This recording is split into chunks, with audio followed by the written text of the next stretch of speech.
ভাইরে ভাই, আমার কেন জানি মনে হচ্ছে ক্যাসপার হক হয়তোবা বাংলাদেশ এবং সিঙ্গাপুরের যে ম্যাচটা হবে সেইখানে উনি খেলতে পারেন আমাদের বাংলাদেশের পোস্টার বয় হামজা চৌধুরীর সঙ্গে।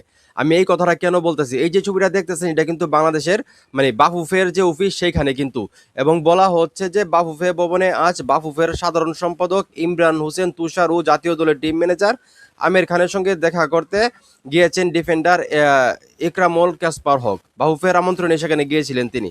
তো সামনেই কিন্তু আমরা যেটা জানি সিঙ্গাপুর এবং বাংলাদেশের খেলা, এবং সেই জায়গা থেকে ক্যাসপার হককে নিয়ে কিন্তু অনেক আলোচনা হচ্ছে এবং সবাই কিন্তু চাচ্ছে ক্যাসপার হককে যেন জাতীয় দলে নেওয়া হয়, এবং সেই জায়গা থেকে হঠাৎ করে আসলে বাফুফের আমন্ত্রণে উনি অফিসে গেলেন এবং কথা বলেন তাদের সঙ্গে। আমার মনে হচ্ছে হয়তোবা আমরা ক্যাসপার হককে অবশ্যই সিঙ্গাপুরের ম্যাচে দেখতে পারি। তো এখন এই মুহূর্তে যারা আমার এই ভিডিও দেখছেন, আপনাদের কি ধারণা কিসের কারণে আসলে ওনাকে ডাকা হয়েছে বা অফিসের মধ্যে?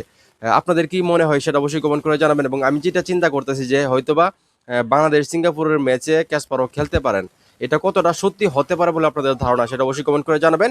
ভিডিওটা ভালো লাগলে অবশ্যই শেয়ার করবেন।